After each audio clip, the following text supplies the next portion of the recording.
주는 그리스도시요 살아계신 하나님의 아들이심을 저희들이 믿습니다. 예수님은 참 선지자, 제사장, 왕이신 그리스도이심을 믿습니다. 하나님을 떠나 방황하던 저에게 하나님 만나는 길을 열어주시고 우리의 원죄, 자범죄, 조상의 죄로 인한 저주와 재앙에서 해방시켜 주시고 마귀의 종노릇과 운명에서 벗어나 하나님 자녀의 신분과 권세에 누리며 살게 하시니 감사합니다.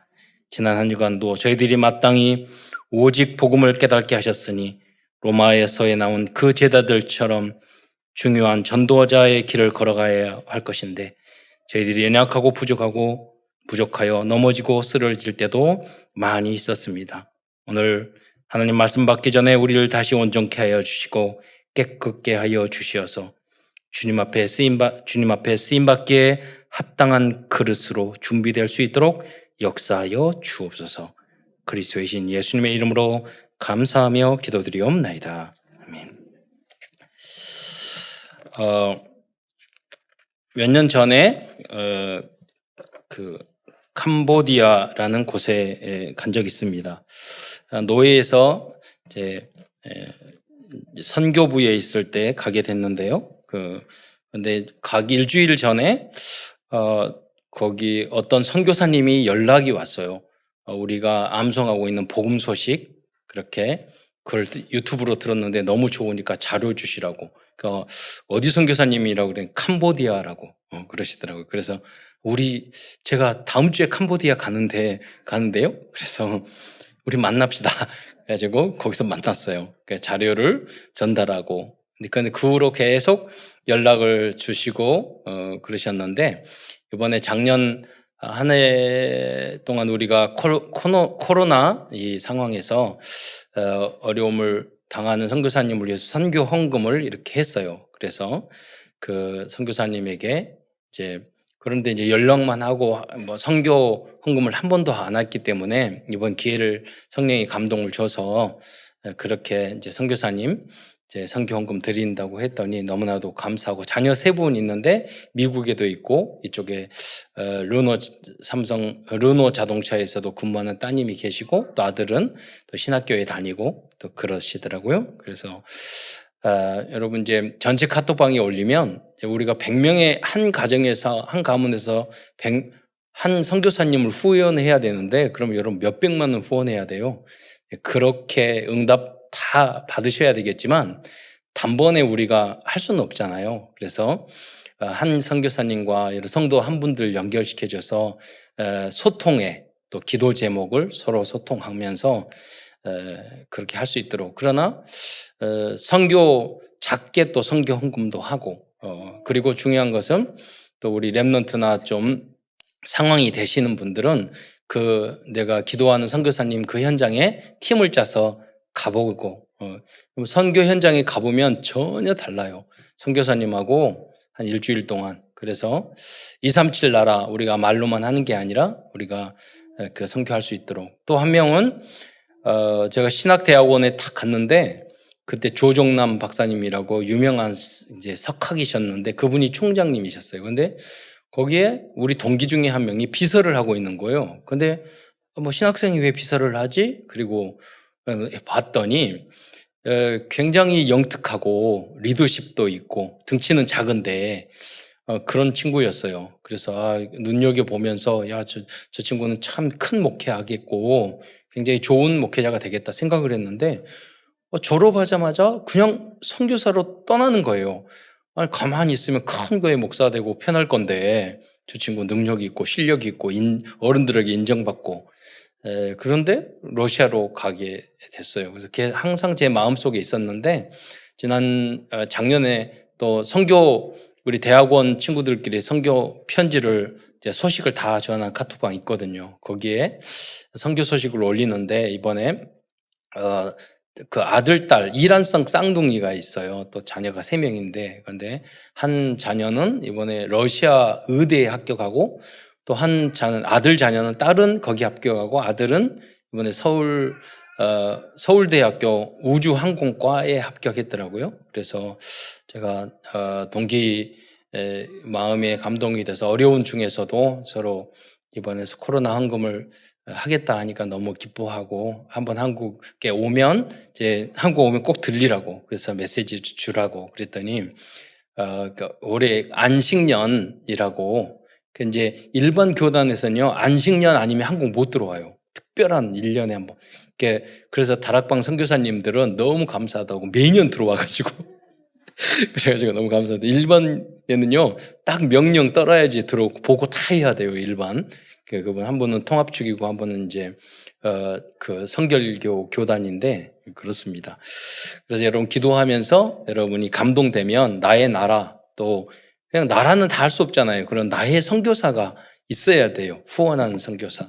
그래서 저는 기도하면서 그런 분 한 분 한 분 소개시켜 드릴 테니까 여러분이 기도하다가 나는 이 선교사, 이 나라 또 이 선교사님이 후원자가 돼야 되겠다 생각하시면 이제 그분이 후원자가 되시고 또 내가 돈이 없으면 후원팀을 만들고 또 시간이 되면 나중에 이제 휴가를 내든지 방학이 되든지 그 소통을 하다가 그 선교 현지에 또 가보시고 이렇게 했으면 좋겠습니다. 그래서 여러분 선교사님들의 이제 프로필을 소개를 여러분 올려 드릴 테니까 선교사님 선착순입니다. 여러분이 담당 선교사를 여러분님을 기도하시면서 정하시기 바랍니다. 오늘은 출애굽기서를 중심으로 하나님 말씀을 나누기로 하겠습니다. 출애굽기서는 모세의 출애굽기서의 그 내용은 보통 출애굽기 그러면 이제 모세의 출생, 모세가 또 이렇게 버림받은 거, 또 공주의 또 그 공주가 모세를 나일강에서 건져서 키운 거, 또 10가지 재앙, 홍해가 갈라진 사건, 이건 이제 출애굽기서 14장에 나오죠. 그리고 모세가 십계명을 받은 것, 그거는 출애굽기 20장에 나오죠. 그래서 이제 돌판을 이렇게 받게 되죠. 그러나 이런 내용이 담겨져 있는데 대부분의 사람들은 출애굽기서에 담긴 복음적인 의미는 잘 알지 못하고 있습니다. 과거에는 모세의 십계라는 영화도 봤는데 전 별로 기억도 나지도 않아요. 예. 그래서 출애굽기는 총 40장으로 구성되어 있습니다. 1장에는 이스라엘 민족이 요셉이 사망한 지 약 400년 후에 생육하고 번성하여 수백만의 숫자로 늘었다는 내용이 나옵니다. 그래서 1장 7절에 보면 이스라엘 민족은 생육하고 불어나 번성하고 매우 강하여 온 땅에 가득하게 되었더라. 이 말씀이 창세기 1장 27절, 28절 그리고 아브라함에게 약속했죠. 너희 후대가 하늘의 별같이 땅의 모래와 같이 많아질 것. 그 말씀의 성취입니다. 그래서 여러분이 언약의 말씀을 굳게 붙잡으면 반드시 성취될 줄 믿으시기 바랍니다. 예. 저는 YTN이라는 그 팀이 나오잖아요. 그 YTN 뉴스 할 때마다 장면이 개인 섬하고 이렇게 사진이 나오거든요. YTN 24. 근데 그 섬이 우리 어머니가 기도해가지고 사게 된 섬이거든요. 그래서 그걸 볼 때마다 24가 생각이 나요. 그래서 그 대교하고 섬하고 저렇게 항상 나오니까 우리 형제들도 그래요. 저거 나올 때마다 어머니 생각난다고. 저는 그럴 때마다 말씀 성취를 하거든요. 그게 몇십만 평의 땅인데 기도하면서 저 어렸을 때 데리고 가면서 기도 집을 만들었어요. 하나님 이 땅을 주시라고. 그랬는데 다 줬고 거기까지 케이블카까지 놓여졌어요. 예. 여러분 기도하면 하나님은 반드시 성취하십니다. 예. 앞으로 받을 응답이 굉장히 많이 있어요. 예. 우리가 그 그릇이 준비되지 않았기 때문이에요. 할 일이 응답이 너무나도 많이 있어요. 그 유명한 그 강남에 있는 강사인데요. 학원 강사인 것 같아요. 그런데 서울대학 명문대학 많이 보낸대요. 그러면서 이제 강의하는 걸 제가 들었어요. 근데 그분이 뭐라고 말씀하시냐면 여러분 명문대학 서울대학 가려면 서울대학이나 그러면 어떻게 하면 되는 줄 아세요? 방법이 있어요. 다른 거 아무 소용없고 종이에 써서 붙이래. 아무것도 아니야. 그냥 종이에 써서 붙이면 된대. 근데 대부분 여러분이 1등을 못하는 이유가 뭐예요? 뭔지 아세요? 내가 1등을 하겠다고 한 번도 생각해 본 적이 없어요. 특별하게 그 경우 빼놓고는요. 그러니까 대부분은 목표가 없이 살아가는 거예요. 대부분에. 여러분, 하나님은 여러분에게, 근데 우리는요, 우리가 목표 세우는 게 아니에요. 하나님이 나에게 주신 목표가 무엇인가? 그거를 먼저 기도하셔야 돼요. 하나님이. 그럼 반드시 모세도 마찬가지예요. 하나님이 부르시고 하나님이 가나안 땅이란 목표를 줬어요. 그러니까 여러분 기도하셔야 돼요. 내 인생이라고 내 마음대로 살면 안 돼요. 하나님은 나에게 이 땅에 보내주셨는데 무엇을 위하여 사시기로 하는. 선교 현장도 맡아요. 나는 어떤 선교사님을 어떻게 도우라고 하나님은 하시는가? 나는 교회를 위해서 어떻게 헌신을 하라고 하나님이 나에게 말씀하시는가? 나는 후대를 위해서 나의 어떤 현장을 위해서 어떤 일을 해야 되는가? 하나님은 어떻게 말씀하시는가? 항상 그 기도를 여러분 하셔야 돼요. 그 질문을 하셔야 된다는 거예요. 1장 13절로 14절 말씀을 한번 읽어보도록 하겠습니다. 시작. 이스라엘 자손에게 이를 엄하게 시켜 어려운 노동으로 그들의 생활을 괴롭게 하니 곧 흙 이기기와 벽돌 굽기와 농사의 여러 가지 일이라. 그 시키는 일이 모두 엄하였더라. 여기 보면 피라밋, 이집트 피라밋 건설하는 현장이 보이잖아요. 여러분, 요셉이 갔을 때는 언약을 붙잡고 총리가 되어서 전도와 선교를 하다가 세계 복음하면서 가문을 다 살렸어요. 근데 후대들은요, 그 언약을 잃어버리고 애굽에서 먹고 사는 거에만 치중하다가 살다가 결국 어떻게 됐죠? 노예가 돼버렸어요, 속국이. 바로 그거예요. 여러분이 그냥 조상들이 받은 응답, 그런 걸 생각하고 살다가, 여러분도 그 응답을 따라 누릴 수 있죠. 그러나 여러분의 후대는 사단의 종이 된다니까요. 세상의 포로가 돼요. 그래서 그 언약을 놓치면 안 돼요. 여러분, 미국에서 지금 40대, 50대 대통령이 나왔는데요. 기독교, 믿음 가진 대통령, 그 청교도의 그 신앙을 가졌기 때문에 200년 만에 세계적인 초강대국이 된 거예요. 아주 짧은 시간에. 왜? 복음, 말씀 중심으로 살았기 때문에. 그런데 그 중에서요, 기독교인이 아닌 하나님을 다른 종교를 가진 세 사람이요, 그 대통령이 있어요. 그 다음에 케네디와 그 오바마와 그리고 지금 대통령이에요. 여러분, 이 복음이 흐려지면은 미국은 이제 크리스마스를도 제대로 말하지 못하는 나라가 됐어요. 이렇게 가면 그 나라는 얼마 되지 않아서 완전히 멸망한 나라. 이미 미국은요, 불행한 부분이 많아요. 계속 총사고 나고, 다 청소년 되면 합법적으로 다 저기 마약이에요. 미국 가면 확실히 정신 차리지 않으면 다 망해요. 사람을 망하게 만드는 나라가 돼버렸어요. 살리는 나라가 되지 않았어요. 유 목사님도 그러세요. 정말로 엘리트 준비 안 되면 미국 보내지 말라고. 80, 90% 다 망해요. 저기 안 망하려면 싱가포르는 괜찮아. 싱가포르에서 타락하는 게 방에서 둥그는 거래. 좁아가지고 타락할 것이 별로 없어가지고. 선교사님이 그러시더라고요.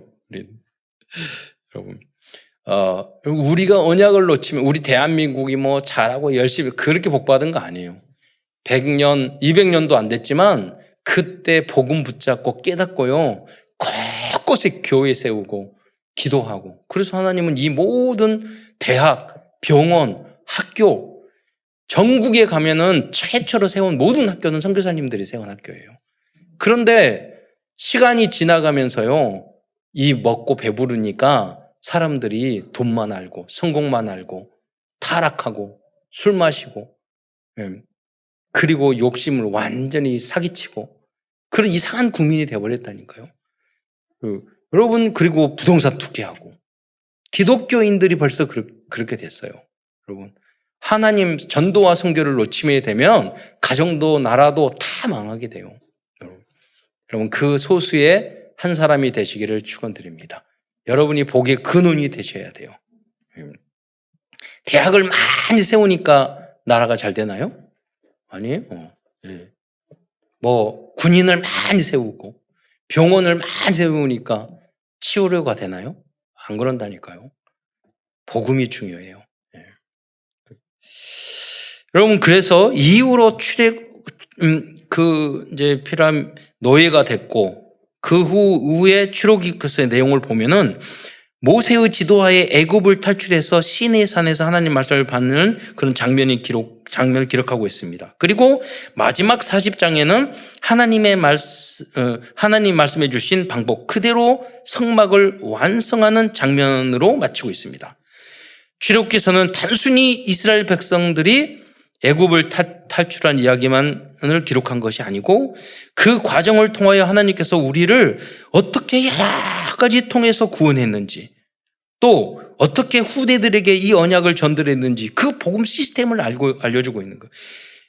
저로 생각해 보세요. 이스라엘 민족이 애굽에 있었는데 하나님이 너희를 구원하게 됐고 끌어냈는데 어디였냐? 물도 없고 먹을 것도 없는 광야였어요. 어떤 분은 그런 이야기를 많이 들었어요. 아니, 예수 믿으면 복 받는다고 해서 예수 믿었더니 더 어려움이 많다고. 왜냐? 홍해를 건너서 기적적으로 구원했는데 와보니까 광야야. 그런데 그 광야를 통해서 하나님은 하나님의 백성을 만들었어요. 왜? 우리의 각인이 창세기 3장, 6장, 11장 너무나 세상적이고 우상적이고 타락되어 있기 때문에 그 고생을 안 하면 하나님 안 바라보는 거예요. 그래서 여러분이 하나님 앞에 붙잡힘을 잡고 하나님이 막 여러분 때리시고 고난을 줄 때 여러분은 하나님이 나를 붙드셨구나. 나는 하나님의 앞에 선택받은 자이구나. 나는 하나님의 자녀이구나. 빨리 무릎 꿇고 깨져야지. 그래요. 하나님은 여러분 사랑하시기 때문에 절대로 안 놔두셔요. 하나님은 그러세요. 누가 이긴가 보자. 그러세요. 빨리 깨지는 거죠. 과거에 제가 어렸을 때 잘 몰랐는데 그 하늘산 기도원에 가면요, 그 이천성 목사님이라고 상위군에 달자는 그분이 그랬어요. 항상 메시지 와장창 충창 주장창 돼야 된다고. 와장창. 그러니까 그게 뭐냐면 우리가 깨져야 된다 이거예요. 그게 뭔 소린가? 그래서 어렸을 때는 초등학교 중학교 갔을 때는 그래서 볼수록 그게 맞아요. 사람이 여러분이 깨져야 돼요. 완전히 살아가지고 뭐 내 생각, 내 판단, 내 주장, 뭐 내 의견, 하나님 좀 더 덜 맞았는데 좀 세게 때려주시지. 그래, 사랑을 덜 하시는군요, 저 사람은. 그래서 가장 쉬운 방법이 뭔지 아세요? 예배, 말씀을 듣고 내가 말씀으로 나를 깨는 거예요. 가장 쉽고 편한 방법이에요. 너무 많이 봐지면요, 하나님 앞에 안 돌아와도 이상한 상태로 돌아와요. 그렇잖아요. 애들도 그렇잖아요. 너무 똑똑한 애들은요, 꾸지람 하기 전에 빨리 알아서 선생님이나 뭘 맞춰서 딱 해요. 근데 너무 꾸지람 많이 듣고 막 하면은 그 사람이 망가지기 시작해요. 이미 여러분 막 꾸지람. 그래서 지혜롭게 성경을 읽으면서 잠언의 12장 1절이잖아. 훈계를 멸시하는 자는 짐승과 같다고 그랬잖아요. 그래서 저는 잠언을 읽으면서 청소년 때 그래 내가 알아서 엄마 아버지가 말하면 빨리 순종하고 빨리 깨닫고 훈계를 달게 생각해야 되겠구나. 말씀을 통해서 깨달았다니까요. 편해요. 누가 뭘 하면 훈계 받으면 그래 내가 순종해야지 복종해야지. 예. 말씀. 그래서 여러분의 수준 기준 표준이 말씀이면 행복해진다니까요. 그게 가장 쉬운 일이에요. 방법이에요. 그래서 이 자리에 예배의 현장에 있는 여러분이 이 자리가 여러분 성공의 자리예요. 예. 여러분 돈 많은 사람 많아요. 지식 많은 사람 많아요. 세상에. 그게 성공입니까? 정치하는 사람 국회의원 많아요. 그 사람들이 성공자입니까? 절대 아니라니까요. 예. 여러분 이 자리에 있는 여러분이 참된 성공자인 줄 믿으시기 바랍니다. 여기 안에서 예배에 성공해야지만이 여러분 진짜 성공자예요. 그리고 그 언약의 길을 갈 수가 있어요. 그 언약을 전달해야 돼요. 그래서 오늘 큰 첫 번째에서는 먼저 하나님께서 이스라엘 백성을 어디서 어떻게 구원했는지에 대해서 좀 자세히 알아보겠습니다. 우리를 창세기 3장에서 구원해 주신 하나님께서는 지금도 하나님의 백성들을 모두 악한 상황과 어려운 상황 그리고 흑암의 현장에서 구원과 해방과 자유를 얻기를 원하고 계십니다. 그렇다면 하나님께서는 이스라엘 백성과 지금 우리들을 어떠한 현장에서 구원해 주실 것일까요? 물론 예수 그리스도를 통해서 우리의 영혼을 구원해 주셨죠. 그러나 그 구체적인 내용을 보면 첫째로 하나님께서는 이스라엘 백성을 바로 왕의 손에서 구원해 주셨습니다. 이 바로 왕은 사탄을 상징하는 인물입니다. 바로는 9가지 재앙을 당했음에도 불구하고 이스라엘 백성을 끝까지 놓아주지 않았습니다. 결국 10번째 재앙이 임했을 때 풀어주었습니다. 사탄은 지금도 사람들이 구원받지 못하도록 끝까지 반응하는 경우가 많습니다. 그래서 우리 현장에서 전도를 하잖아요. 그럼 목사님 전도해가지고 영접해서 내일 주일날 저기 교회 나오기로 했어요. 근데 그 다음엔 뭐냐면 연락해봤더니 몸이 아파서 못 나오거든. 그런 얘기가 많아요. 그런 일이 없대요. 네. 원래 주일날 아침에 88에 일찍 일어나가지고 한강 돌면서 운동했는데 교회 가려고 그러니까 몸이 굳어져가지고 아프기 시작해요. 끝까지 이렇게 방해한다니까요. 많아요. 어떤 분은 교회에 오려고 했는데 오면서 그 어려우다가 저기 부부싸움 해가지고 저기 참사랑교회 지하 주차장에서 싸우고 예배 못 드리는 사람들 있어요. 저는 안 봐도 다 알아요. 그런 사람이 있다니까요. 어떤 분은 오다가 사고 나고, 어떤 분은 교회 오려고 했는데 다리가 부러지고, 그럼 교회 가려고 했는데, 이런다. 여러분 잘 알려줘야 돼요. 여러분 다락방하고 영접하면 이제 고난이 많을 것입니다. 막 사고도 일어나고 어려움도 일어나고 속지 마세요. 사단이 너는 내 건데 누가 뺏어가 끝까지 붙잡는다니까요. 그래서 우리는 한 영혼과 가정과 현장과 나라와 민족을 구하기 위해서 끝까지 포기하지 말고 전도운동을 해야 합니다. 저도 많은 청소년들과 많은 사역을 했잖아요.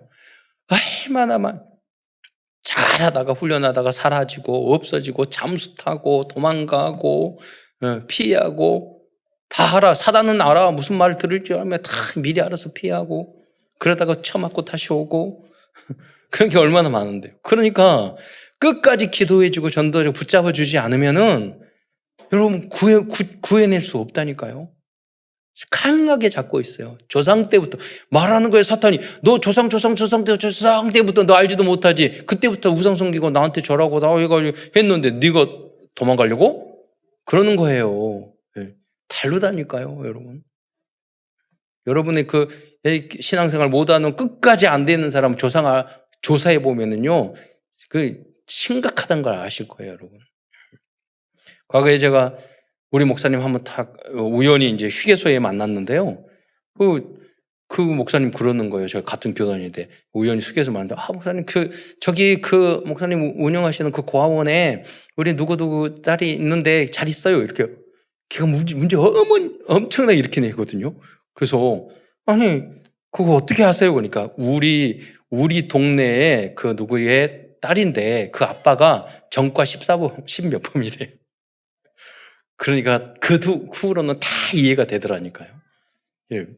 영육종으로 이런 게 뿌리가 깊어요. 거기서 여러분이 그 영혼을 그 가문을 끄집어내려면 얼마나 힘든지 아세요? 여러분 교회 10년, 20년, 30년 다녔다고 그래서 여러분 될 줄 아세요?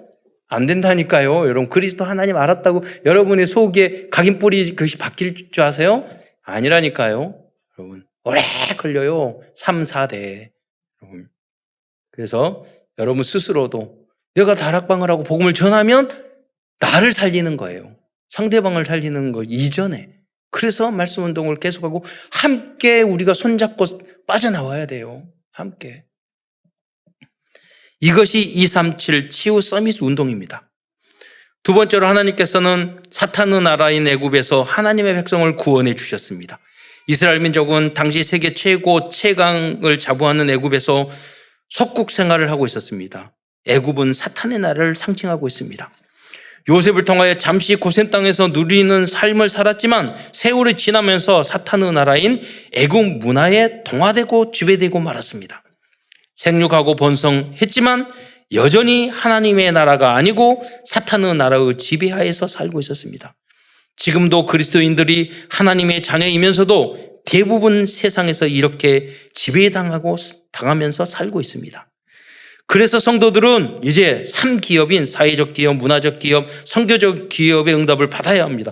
그래서 유대인들처럼 그 언약을 붙잡고 유대인들이 이제 모든 경제, 문화, 해서 정치, 학문 그래가지고요 유대인들 렘넌트들이 끝까지 성공하도록 붙잡아 주잖아요.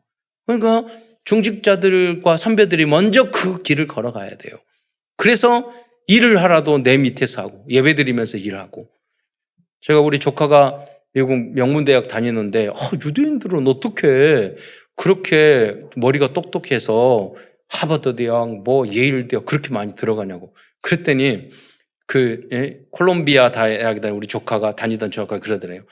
뽑을 때 유대인 TO가 따로 달리 있대요. 유대인만 따로 뽑는데요. 그리고 장학금을 주면서 유대인만 지정 장학금을 주는 거예요. 유대인만 뽑으라고. 그리고 그 장학금은 보통 석박사 교수까지 갈 수 있는 장학금을 준대요. 그러니까 명문대학의 미국에서 거의 30% 이상이 유대인들이 교수라니까요. 그 시스템이 딱 그렇게 돼 있어요. 앞으로 우리가 복음 빼놓고는 다 유대인 닮아야 돼요. 근데 왜 유대인들이 그렇게 됐냐? 광야에서 그 고통을 받는 속에서 이제 하나님의 언약 이 말씀을 놓치면 광야 생활, 포로 생활, 로마의 속국 생활 그 생활을 하면서 깨달은 거예요. 근데 유대인들은요 구약 말씀만 붙잡고도 그렇게 성공했어요. 그래서 우리는 신약 완전 복음을 가지고 있잖아요. 그래서 우리는 영원한 시스템을 완전 복음 속에서 만들어야 되는 줄 믿으시기 바랍니다. 그래서 한 명 한 명 렘넌트들이 살아가는 평생의 언약의 여정을 여러분 그 성공할 수밖에 없는 그 루트를 계속 여러분 인턴십 해 주셔야 돼요.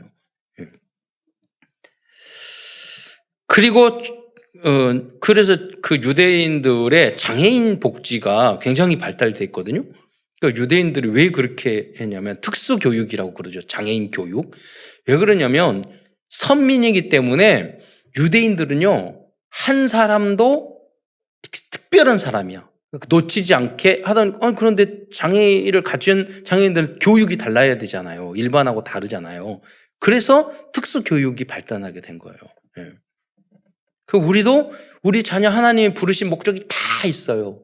거기에 맞는 시스템을 우리는 다 만들어야 돼요. 그게 영원한 시스템인 줄 믿으시기 바랍니다. 그리고 중직자들과 후대들은 그래서 이제 4차 산업시대, 이 빅데이터, AI 시대, 친환경 시대, 생명공학 시대를 이끌어갈 수 있는 영적인 힘과 전문성을 갖도록 기도해야 되겠습니다. 이것이 바로 우리가 RUTC 운동이라고 말하는 것입니다. 이스라엘 백성들은 하나님께서 아브라함과 이삭과 야곱을 통하여 주신 전도와 선교의 사명은 잊어버리고 애굽 문화에 빠져 타락의 길을 가고 있었습니다. 그래서 하나님은 그들을 애굽에서 출애굽시킬 수밖에 없었던 것입니다.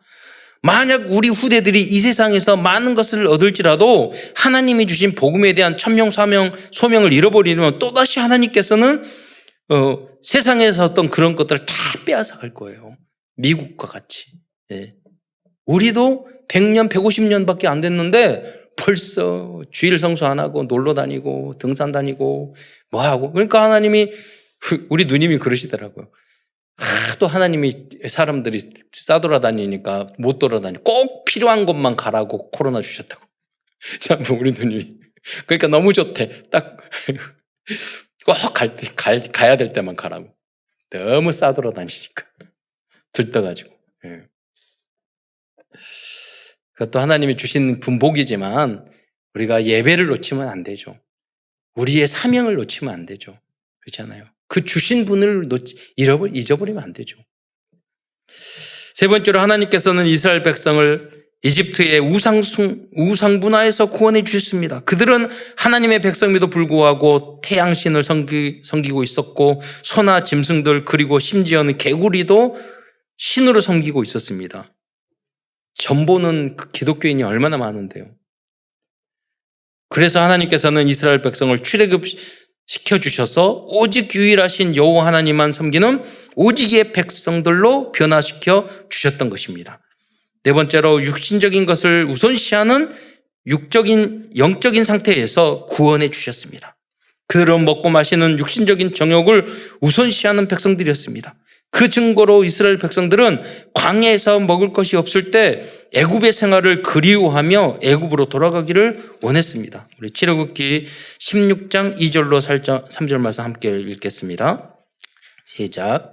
이스라엘 자손 온 회중이 그 광야에서 모세와 아론을 원망하여 이스라엘 자손이 그들에게 이르되 우리가 애굽 땅에서 고기 가마 곁에 앉아 있던 때와 떡을 배불리 먹던 때에 여호와의 손에 죽었더라면 좋았을 것을 너희가 이 광야로 우리를 인도해내어 이 온 회중이 줄여 죽게 하는도다.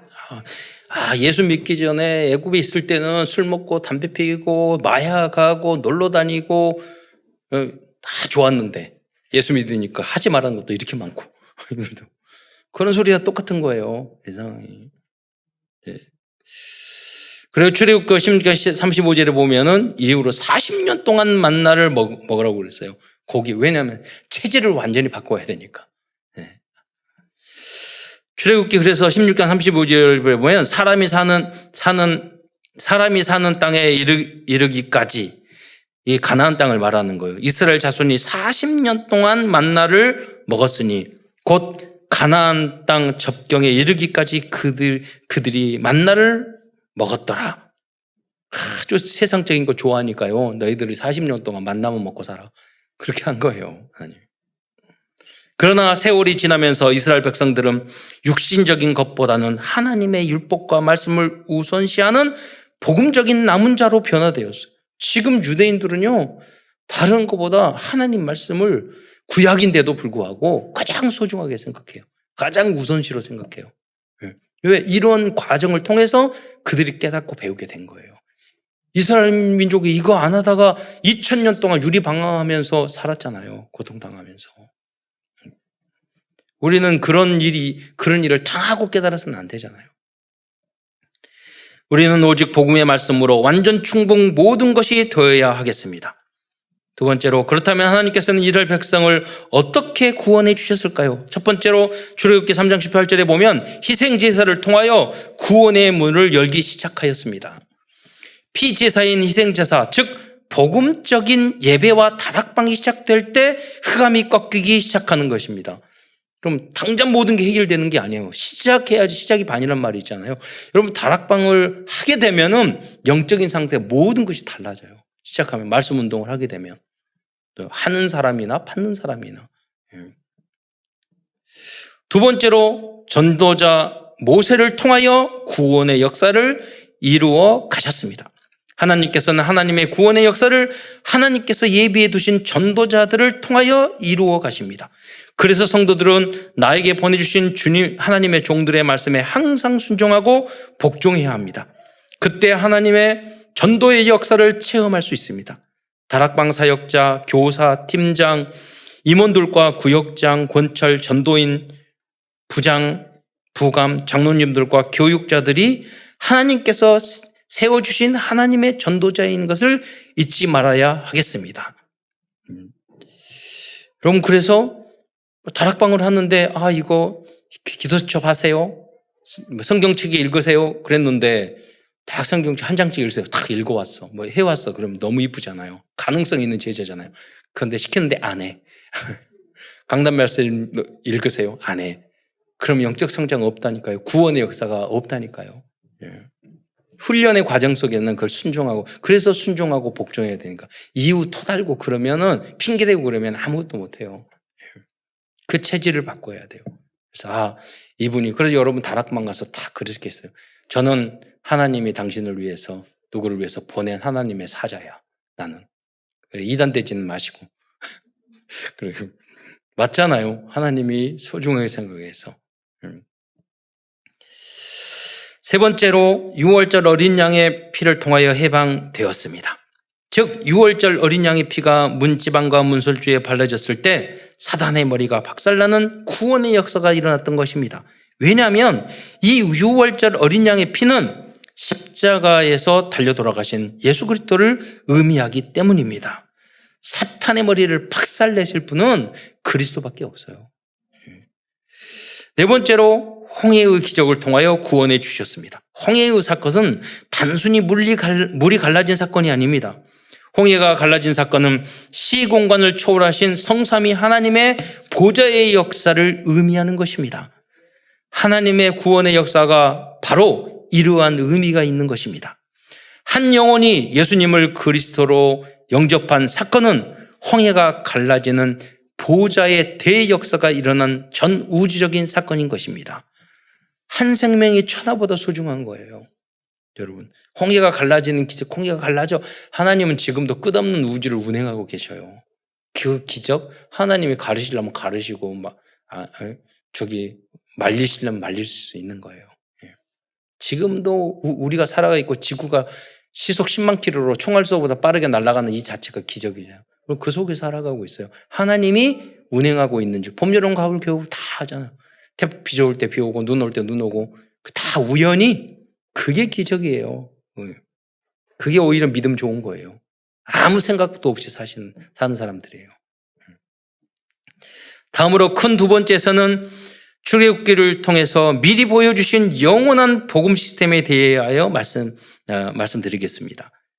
첫 번째로 모세의 호렙산, 이제 신의 광야에 있기 때문에 신의 산이라고도 하고 호렙산이라고 하는데, 모세의 이 호렙산 40일은 영원한 복음 시스템입니다. 집중하는 시간이 필요하다는 거죠. 모세는 호렙산 40일 집중을 통해서 하나님을 직접 대면하였습니다. 광야의 대장장을 시작하기 전에 모세는 하나님과 먼저 소통을 하였습니다. 우리는 중요한 시작을 하기 전에 먼저 영적인 힘을 얻어야 하고 하나님께 질문을 해야 합니다. 모세는 성령 충만과 하나님의 말씀을 받기 위해서 40일 동안 금식까지 하였습니다. 또 모세는 40일 집중 서밋 타임을 통하여 하나님의 말씀을 받았습니다. 집중의 시간에 가장 중요한 것은 나에게 주시는 말씀을 받는 것입니다. 출애굽기서 34장 28절 말씀을 보겠습니다. 34장 28절 시작. 모세가 여호와와 함께 40일 40야를 거기 있으면서 떡도 먹지 아니하였고 물도 마시지 아니하였으며 여호와께서는 언약의 말씀 곧 십계명을 그 판들에 기록하셨더라. 여러분, 모세가 십계명판을 받을 때 40일 집중, 40일 금식을 한 번 하는 걸로 대부분 알고 있는데 그게 아닙니다. 3번이나 했어요. 출애굽기를 보면 모세의 40일 집중은 3차에 걸쳐서 이루어졌다는 것을 알 수 있어요. 1차는 출애굽기서 24장 18절에 여러분, 이때 십계명판을 받고 내려왔더니 아론이 뭐 하고 있었어요? 백성들이 금송아지 만들고 있어요. 너무 열받아가지고 집어던져서 깨뜨렸잖아요. 그래서 백성을 위해서 또 40일 금식 기도를 해요. 그게 2차 40일인데 신명기 9장 18절에 또 나오고 있어요. 출애굽기서는 알 수가 없어요. 신명기서를 보면 알 수 있고, 또 3차는 그 후로 다시 십계명판을 받기 위해서 올라가죠. 또 받으신 거예요. 그게 오늘 아까 읽었던 출애굽기 34장 28절의 기록입니다. 놀라운 것은 이 40일 금식을요 1년에 한 번씩 한 게 아니에요. 이 계산을 쭉 해봤더니요 4달에 120일 했어요. 그러니까 우리는 할 수 없는 일이에요. 4달에 했다니까요. 4달 동안에. 그래서 마지막 세 번째 금식하고 내렸을 때 그 모세의 얼굴이 막 빛처럼 빛났잖아요. 그게 3번째 금식하고 내려왔을 때의 모습이죠. 지금은 여러분 이렇게 할 필요는 없지만, 그러나 여러분 어쩔 때는 정말 문제 왔을 때는요, 여러분이 정말 응답받고 싶으면 이 집중의 시간이 필요해요. 저는 고등학교 3학년 다닐 때 매일 10시 어머니와 함께 1년 내내 교회에 와서 기도했어요.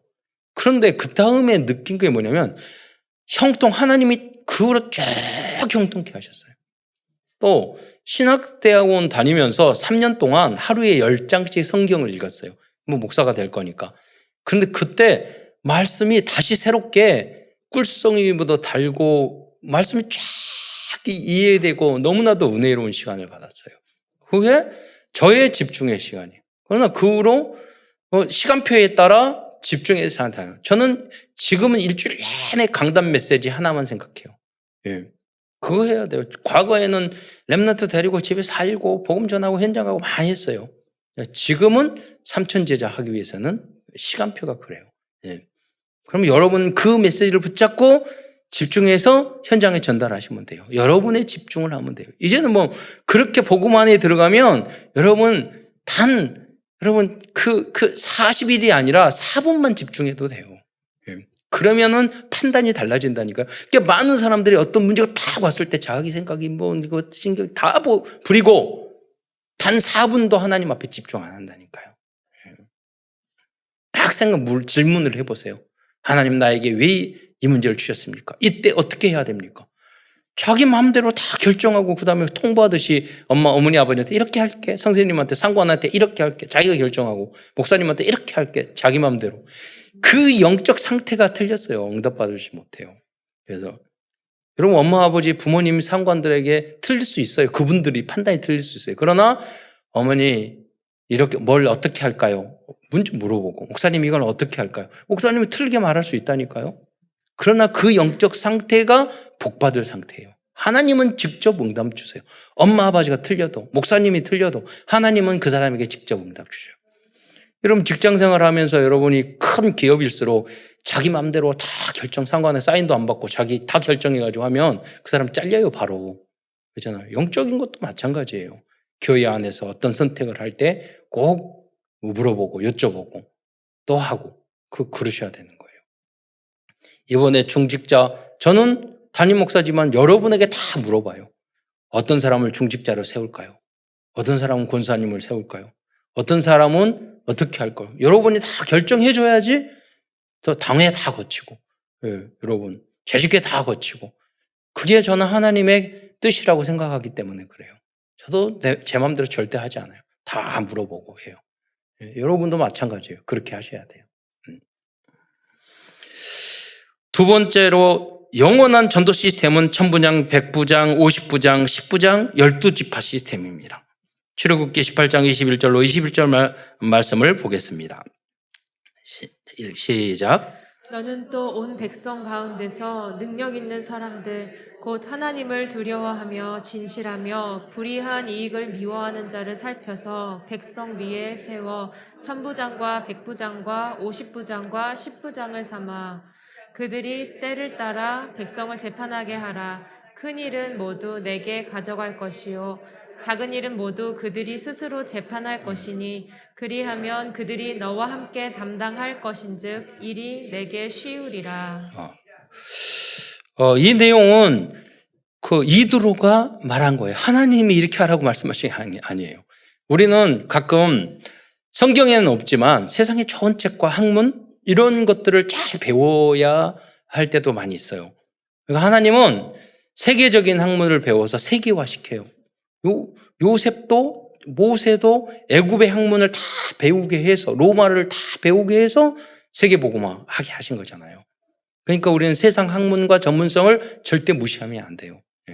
잘 배워야 돼요. 모세는 약 200만에서 300만의 백성을 이 조직을 통하여 통솔할 수 있었습니다. 지금도 국가나 대기업들은 이러한 조직을 얼마나 잘 관리해야 하는가가 가장 중요한 성공의 요소가 되고 있습니다. 교회의 전도 시스템도 이 조직이 잘 되어 있어야지 3000 제자의 응답을 받을 수 있습니다. 이번에 새로 선출된 중직자들은 모델적인 50부장, 100부장들이 되시기를 축원드리겠습니다. 어떤 부분은 가끔 그래요. 교회가 크면 사랑이 없다. 안 그래요, 여러분. 저도 개척교회 다 해봤잖아요. 개척교회는 작으니까 사이 안 좋으면은요, 작은 공간에서 피해 다닐 수도 없고, 우리 참사랑 교회는 사이 안 좋으면 엘리베이터 2개 있으니까, 되기 싫은 사람 이쪽 타면 이쪽 타면 되죠. 그리고 뭐 이쪽 계단, 저쪽 계단 있잖아요. 도망다닐 수도, 층수도 다른데. 개척교회는 100인승인 사람 있으면은요, 봐야 되니까 힘들어요, 훨씬. 그러니까 더 원리스가 안 돼요, 여러분.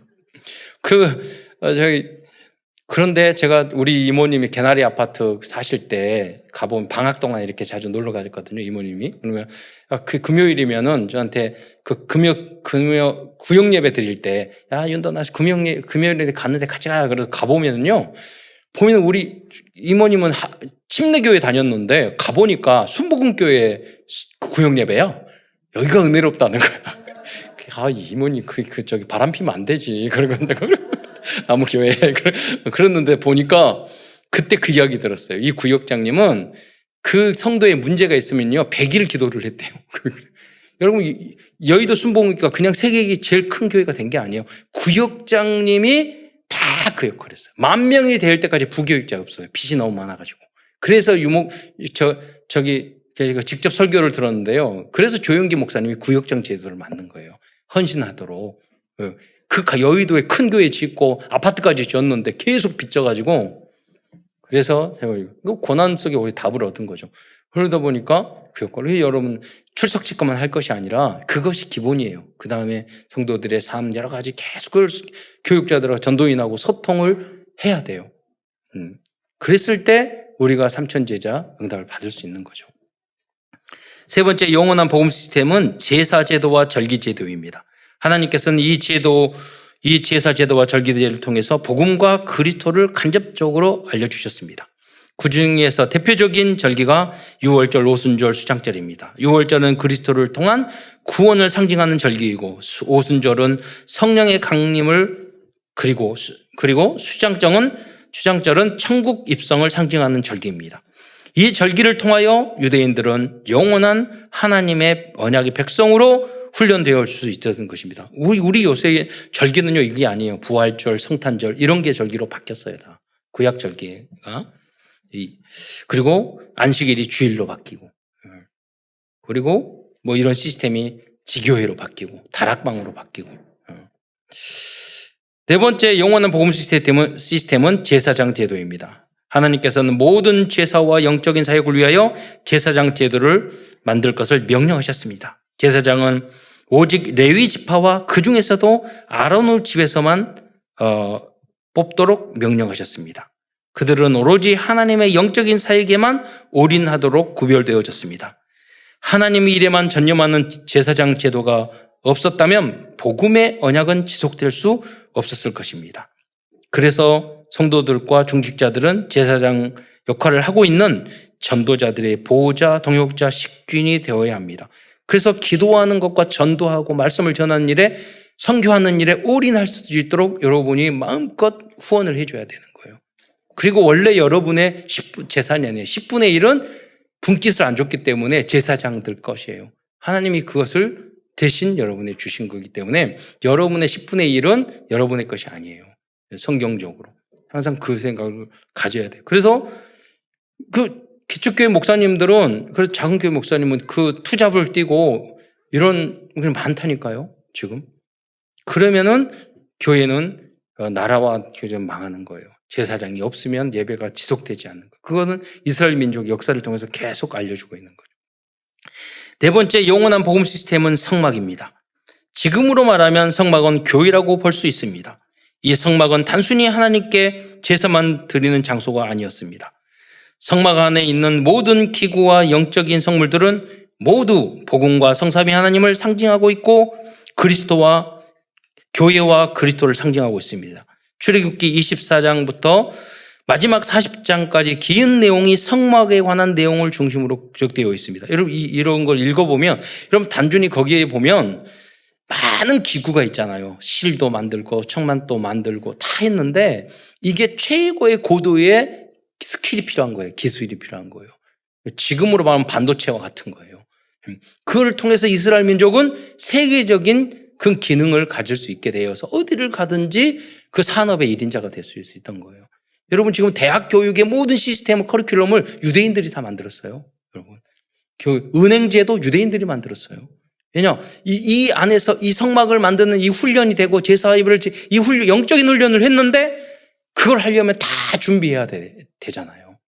그러다 보니까 모든 시스템을 만들었던 거예요. 여러분 교회도 마찬가지예요. 여러분 지금부터 삼천제자 이루어 나가려면 우리 교회 안에 다양한 시스템이 만들어져요. 여기서 인턴십 하면요 어디를 가든지 다 주역이 될 수 있어요. 그렇게 교회를 RUTC 성전으로 만들어 가야 돼요. 예. 모든 복지부터 모든 기능에 이르기까지 첨단에 이르기까지. 우리 렘넌트는 지난번 연세대학교 대학원 생명공학인 걸 졸업해 가서 논문 다 가져왔어요. 남편하고 같이. 이렇게. 그래서 딱 봤더니 앞에는 영어로 써있으니까 한 장 탁 넘겨놓고 덮었어요. 다 영어로 가지고 너무 머리가 아파가지고 갑자기 성경을 봐야 되겠다 이런 생각이 들고. 여러분 이 전문성을 가지고 이제 대기업으로 들어가고 바이오 이런 코로나 시대잖아요. 그 준비를 해서 주역이 되고 후대들을 그 모든 분야에서 다 뭐는 이끌어줘야 돼요. 그 목표를 가지고 우리는 공부를 하는 거 아니에요. 왜? 그래야지만이 전도 선교를 제대로 할 수 있기 때문이에요. 그것이 바로 성막 안에도 그 의미가 있다는 거예요. 이 성막은 이스라엘 백성들의 정중앙에 있었습니다. 이스라엘 백성은 성막 중심으로 동서남북 세 지파가 십자가 대형으로 진을 치고 40년 동안 움직였죠. 이것은 이스라엘 백성과 하나님의 백성들은 성경 중심, 복음 중심, 그리스도 중심, 그리고 아까 말한 그 전문성 중심으로 살아야 한다는 것을 상징적으로 알려주는 것입니다.